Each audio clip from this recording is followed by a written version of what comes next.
De la península ibérica al culo del mundo, de jamones serranos a sándwiches de potito, de dar de hostias a dar puteadas. Esto es Americana con Bambas, donde pasa todo y no nos guardamos nada. Con Roger Brufau y Lucho Meneses. Buenos días, buenas noches, buenas tardes, dependiendo del lugar del mundo donde estén. Otro capítulo de Americana con Bambas, capítulo número 14, si no me equivoco. 13, capítulo 13. O capítulo de la buena suerte, para que no digan que es de la mala suerte, capítulo 13. Hola Roger, ¿cómo estás en Barcelona? Hola, ¿qué tal en Barcelona? Pues mira, precisamente había un corredor de motos muy importante español que decía que era 12 más 1, ¿sí? Él no decía 13, decía 12 más 1, porque decía que traía mala suerte. Yo no sé si el 2020 le vamos a llamar 2019 más 1 o 2021 Claro. menos 1, tal como ha ido el 2020 y lo que parece ser que nos queda, ¿no? Por eso hoy será interesante hablar de la dimensión económica de esto, ¿no? De la crisis y cómo nos ha cambiado la manera de probablemente de consumir, ¿no? Por ejemplo, un día veía la necesidad de uso no solo de plataformas de vídeo y todo, sino por ejemplo el uso este mismo de Zoom o el uso de un montón de cosas virtuales que antes no eran tan importantes, ¿no? Claro. A día de hoy la mayoría de cosas se pueden tener y comprar en el mundo virtual, haciendo que el mundo no virtual acabe siendo una oportunidad en un momento dado. Esto económicamente va a ser interesante. Sí, totalmente. Entonces, en este mundo de la economía y de las cosas, como lo decíamos, menos es más, tratar de empezar a hablar de la economía y lo que está pasando. Por ejemplo, muchas personas o muchas familias se están juntando para hacer una compra masiva de productos, por ejemplo, y sacar un mejor precio y abaratar costos, porque tienen que empezar a abaratar costos y a dejar ciertas cosas. Así como también estamos dejando de ocupar ciertas cosas que antes ocupábamos y hoy día las encontramos que no son necesarias por el mismo hecho de estar confinados.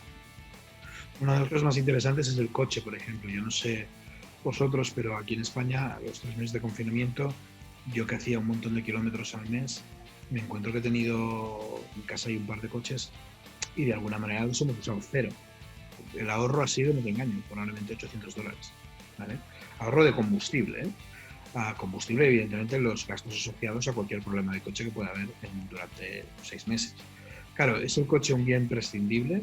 Sabes que ya hace tiempo, no sé en Santiago cómo está, pero en Barcelona teníamos car sharing, ¿no? El tema de poder alquilar un coche por horas.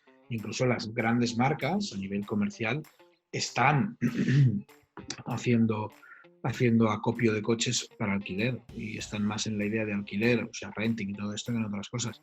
Eso choca mucho, al menos en España, en la mentalidad que tenemos de propietarios, de poseerlo todo. El piso, la tele, todo. No sé si es más en Estados Unidos, pero hay una tendencia a alquilar cualquier cosa, por absurda que parezca que sea. Claro, bueno, sí, en Chile también está eso, se llama Auto. Hay una sola, se llama Auto, que puedes arriendas por kilómetro recorrido y se abre desde el celular y se echa a andar desde el móvil. Todo me imagino que debe funcionar igual. Y claro, esto de tema de estar arrendando, de estar cambiando un poco la economía, como tú dices, mi auto espero que prenda cuando vuelva porque lleva no sé cuánto tiempo parado, espero que se encienda y empezamos a dejar de usar montones de cosas. O sea, hay gente que, por ejemplo, dejó de usar cierta ropa porque al estar encerrado en casa se dio cuenta de que tenía ropa que es como prescindible, tipos de ropa, tipos de comida que estaban consumiendo, era prescindible porque estábamos en plena pandemia. Entonces, por ejemplo, nosotros que teníamos 2 permisos a la semana, las compras se limitaban a una vez a la semana y había que comprar lo justo y necesario, que no podía superar cierta cantidad de productos. Por ejemplo, no podías llevar más de 5 leches. Bueno, es interesante cómo nos obliga a redistribuirnos no solo físicamente, sino mentalmente también, ¿no? De qué puedo gastar, qué no, hacer más acopio de comida congelada. Bueno, es curioso porque cualquier tema que tenga que ver con economía redistribuye las maneras de pensar, ¿no? Es decir, si yo dispongo de más dinero porque gasto menos en conducción, es evidente que ese dinero, como la energía, se irá a otro lado. Entonces, de alguna manera, es un momento también importante para retener el dinero que tengas líquido, también lo que se está diciendo, ¿no? Y hay gente, es curioso porque hay gente que es capaz de vivir a crédito toda la vida y hay gente que si no tiene X dinero en el banco mínimo, no porque lo necesite, sino por tener, no, para un imprevisto, ¿no? Creo que, no sé si el 50-60% de familias españolas no tenían ningún tipo de reserva delante de un imprevisto, ¿sí? Es decir, estamos hablando de una reserva, pueden ser un pinchazo de una rueda. Y yo me acuerdo las preguntas de esa encuesta, pero eran cosas como, bueno, si se te pincha la rueda, ¿la puedes cambiar? Una rueda de un coche sencillo, medio, pueden ser 70-80 dólares. Y la persona decía que no. Una de las cosas que estamos viendo en la pandemia es el cierre de negocios, ¿no? Sí. Ese cierre de negocios es porque un tanto por ciento del tejido empresarial, al menos en España, tenía mucho que ver, bueno, estaba mucho al día. Es decir, el turismo podía tener problemas durante los meses que no había tanto turismo, pero luego julio, agosto, aquí hay una frase que es hacer el agosto. Es decir, es una época que el turismo ingresaba dineros para vivir tranquilamente hasta la siguiente gran fiesta, que es diciembre, ¿no? Con la cual cosa, este es un tema que obliga a repensar totalmente. Y al final vuelve a ser un posicionamiento mental. Es decir, ok, yo no tengo esto. Yo me acuerdo cuando pasé de estar asalariado a trabajar por mí mismo, al principio era un auténtico desastre. Porque realmente lo típico que nos pasa a la gente que trabajamos por nosotros, cobras una cosa un lunes y dices, uy, ¿cuánto? Ya bueno, pero es que no cobrarás nada hasta de aquí un mes. Tienes que saber guardarlo, no es que de golpe y porrazo aparece. Por tanto, sí, hay que tener un cajón, eso es evidente, ¿no? Sí, totalmente. Y eso es súper importante hoy día como economía y como economía de escala a nivel personal. Como tú dices, los que somos autónomos o los que generamos cierta autonomía o tenemos pequeñas y medianas empresas, esa economía o esa día a día es súper complejo. Entonces yo creo que eso también cambia un poco la manera de pensar de ahora en adelante cuando vuelva a la nueva realidad, en lo que sí vamos a tener que gastar y en lo que sí vamos a necesitar gastar. Por ejemplo, Bueno, nos va a obligar a pensar. Eso, lo bueno, yo quiero pensar que la pandemia va a ayudar a... Hay alguien, yo no me acuerdo ahora, pero gente que habla de la senda del decrecimiento. Es decir, no que hemos vivido por encima de nuestras posibilidades, porque esto también es un tema a veces muy injusto, porque quien dice esto habitualmente son gente que disponen de una libertad tremenda. Yo no le puedo decir a una persona que cobra 1.000 euros al mes que vive por encima de sus posibilidades por tener un piso. Me parece una locura absolutamente. ¿Vale? Pero sí que es verdad que hemos hecho gastos muy superfluos yo mismo. Es decir, me imagino que todo el mundo hemos comprado a veces cosas que, no sé, por ejemplo, todo el lujo, todas las marcas de lujo, o sea, no solo venden a gente que tiene mucho dinero, hay gente que no tenemos mucho dinero y que también hemos comprado algún lujo, ¿vale? Algún bolso extra caro, algunas cosas de estas que son realmente absurdas, ¿no? O al menos que parecen absurdas. Yo creo que la senda del decrecimiento, y más teniendo en cuenta que vivimos con, no sé si es un tanto por ciento enorme del planeta bajo el umbral de la pobreza, tendríamos que plantearnos cosas. Sí, sí, yo creo que sí. Y yo creo que es momento de ir a tirar los tips. Tips Vale. de economía. Vamos, Roger, los tips de economía. Vale. Es curioso que un psicólogo de tips de economía, pero ¿Sí? por la Pero parte de economía, ¿qué tipo de economía? Ahí Exacto. está.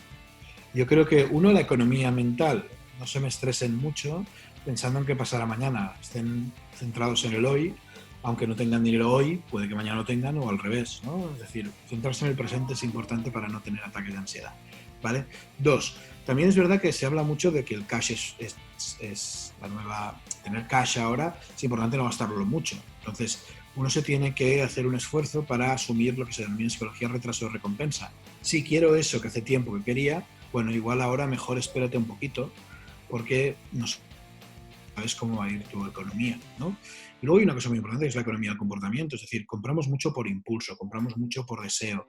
Bueno, ahí tendremos que ser un poco más listos y tendremos que intentar contar hasta 3 para entender qué es compra emocional y qué no es compra emocional.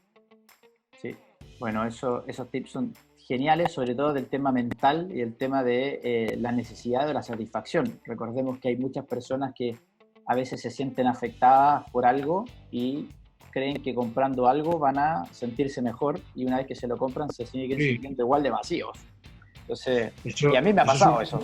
Y a mí, eso es un cambio tipo 1, es decir, sí. No me siento bien y me afeito, me corto el pelo y me compro una chaqueta. Al cabo de 2 horas estarás hecho una mierda igual. Sí, tal cual. Entonces, es bien curioso, ¿no? O peor, te sentirás peor, ¿por qué me he gastado esto? Sí. Bueno, ¿por qué me he quitado la barba? ¿O por qué? Bueno, ya sabes. Claro, pasan. Esas cosas pasan. Pero sí, bueno, y desde mi lado el punto de los tips es, estamos en tiempo, como hemos dicho, buca-bica todo el tiempo, todo el rato, y si vamos a gastar y vamos a invertir, hoy día tenemos que olvidarnos de la estrategia, que es algo que suena muy complejo, pero por un momento tenemos que vivir el día a día, lo que tú estás diciendo, vivir el día a día y la estrategia a futuro. Hoy día la mayoría de los autónomos, la mayoría de las pymes están tratando de sobrevivir como puedan. Entonces, la estrategia va a largo plazo y el sobrevivir va a corto plazo. Entonces yo creo que hay que ponerse esos dos caminos de cómo voy a hacer, qué voy a hacer yo a largo plazo y qué voy a estar haciendo a corto plazo. Pero fijar esos caminos, no dejar que el día a día los lleve. Esos serían como... Estos tips de corto, medio y largo a mí me gustan mucho. Ya sabes que soy un fan de la idea de que tengo que hacer a corto, que tengo que hacer a medio y que tengo que hacer a largo, ¿no?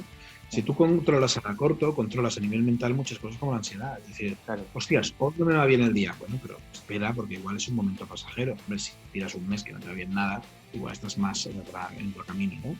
Pero la clave de corto, medio, largo para mí es muy importante. Sí. Y el otro último tip que voy a dar es hagamos las cosas, hacer que las cosas pasen. Si yo no hago que las cosas pasen y no le meto presión y no le pongo acelerador, las cosas no van a pasar, los proyectos no van a salir. O sea, hoy día ya lo compruebo empíricamente, estando yo acá, al lado casi tuyo, empíricamente, de que las cosas, si tú no le metes pie en el acelerador y no haces las cosas, no van a salir. O sea, hoy día hay gente que se está quedando esperando que le ayude a los negocios, le caiga todo, y esa gente, claro que le va mal, sí, no encuentro trabajo, o sea, yo llevo 10 años en esto y siempre he encontrado algo que hacer. Entonces tiene que ver con un tema de tener ganas también y de ponerle presión a las cosas. Tienes que moverte, de hecho, sí. No queda más remedio. Creo que el movimiento se muestra andando y eso es lo que tenemos que hacer y nosotros lo estamos haciendo. Claro. Así que bueno, eso, no te quito más tiempo porque sé que tienes cosas que hacer. Nos encontramos en el próximo capítulo de Americana con Bambas. Muchas gracias, Roger. Saludos por allá, que no te caiga el calor a ti, a mí tampoco. Así que eso, un abrazo y estamos en contacto. Un abrazo a todos, muchas gracias. Chau. Chau, nos vemos.